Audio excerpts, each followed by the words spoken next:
आज हम आप लोगों को direction cosine and direction ratio पढ़ाएंगे। डायरेक्शन कोसाइन किसे कहते हैं? The direction cosine of a straight line is the cosines of angle made by a given straight line with the coordinate axis. जैसे हमने मान लिया the given straight line is A B, इसका हमें direction cosine निकालना है। तो हमने क्या किया, ओरिजिन से ए बी के पैरेलल एक लाइन OP मैंने खींच दिया। माना लाइन OP एक्स एक्सिस से अल्फा एंगल बनाती है, वाई एक्सिस से बीटा एंगल बनाती है और जेड एक्सिस से गामा एंगल बनाती है। तो OP का डायरेक्शन कोसाइन क्या हुआ? कास अल्फा, कास बीटा और कास गामा हुआ। डायरेक्शन कोसाइन किसी स्ट्रेट लाइन के डायरेक्शन कोसाइन को हम letters small l, small m और स्मॉल n से रिप्रेजेंट करते हैं।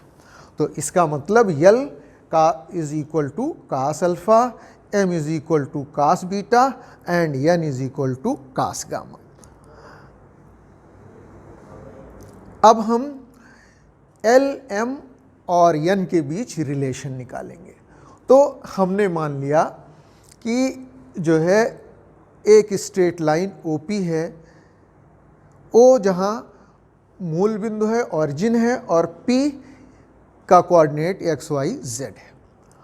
हमने मान लिया इस स्ट्रेट लाइन का डायरेक्शन कोसाइन L, M और N है।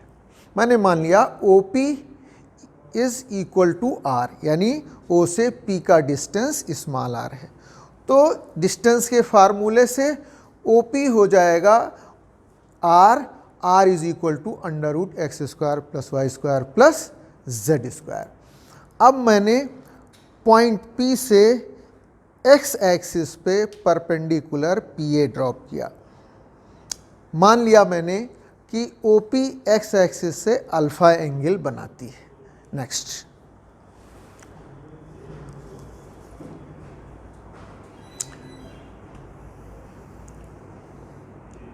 तो OA x हो जाएगा। क्यों?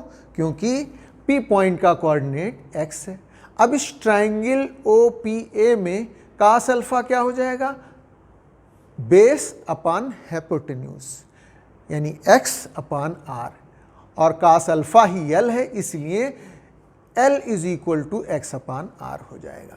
इसी तरीके से हम y एक्सिस पे परपेंडिकुलर ड्रॉप करके कास बीटा यानी m निकाल लेंगे, जो आएगा y अपान आर, और z एक्सिस पे परपेंडिकुलर ड्रॉप करके हम कास गामा निकाल लेंगे, जिसकी वैल्यू आएगी z अपान आर, जो कि n के बराबर होगा। अब इन तीनों इक्वेशन को मैंने स्क्वायर करके ऐड कर दिया, तो क्या आ गया? Cos square alpha plus cos square beta plus cos square gamma equal to L square plus M square plus N square. इधर cos square alpha plus cos square beta plus cos square gamma हो गया, और इस तरफ हो गया L square plus M square plus N square, और ये आ गया x square upon r square plus y square upon r square plus z square upon r square.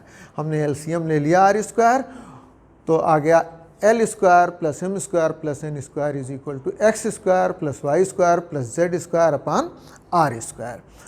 तो लेकिन R क्या है? Under root x square plus y square plus z square. तो यहाँ यदि मैंने R की वैल्यू रख दी तो यह आएगा x square plus y square plus z square, ये इसको कैंसिल कर देगा तो 1 आ जाएगा। तो हो गया L square plus M square plus N square is equal to 1, यानी sum of square of direction cosines of a straight line is 1. This is the required relation. अब हम वेक्टर OP निकाल रहे हैं। वेक्टर OP क्या होगा? ये हो जाएगा, चूंकि P का कोऑर्डिनेट XYZ है, इसलिए वेक्टर OP हो जाएगा XI plus YJ plus ZK। अब हम वेक्टर ओपी के एलॉन्ग यूनिट वेक्टर निकालेंगे। यूनिट वेक्टर को ओपी हेड से लिखते हैं और किसी भी वेक्टर की डायरेक्शन में यूनिट वेक्टर जो है उस वेक्टर को उसके मैग्नीट्यूड से डिवाइड करने पे मिलता है। तो ओपी हेड हो जाएगा vector OP upon OP. Vector OP है x i plus y j plus z k. OP है स्मॉल आर, तो ये आ गया OP head is equal to x upon r into i plus y upon r into j plus z upon r into k. तो vector OP head हो गया x upon r l के equal है, y upon r m के equal है और Z upon r n के equal है। इसलिए वेक्टर ओपी हेड हो गया l i head plus m z head plus n k head. तो इस तरीके से हमने ये देखा कि जो वेक्टर ओपी के कंपोनेंट्स हैं वो स्ट्रेट लाइन ओपी के डायरेक्शन कोसाइंस के कंपोनेंट हैं। इसलिए किसी भी रेखा की डायरेक्शन कोसाइन उसके डायरेक्शन में यूनिट वेक्टर के कंपोनेंट्स होते हैं। नेक्स्ट,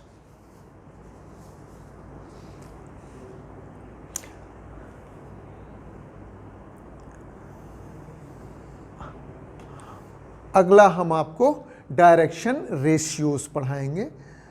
तो the quantities which are proportional to direction cosines are called direction ratios. वो क्वांटिटी जो डायरेक्शन कोसाइन के प्रोपोर्शनल होती हैं उनको डायरेक्शन रेशियो कहते हैं।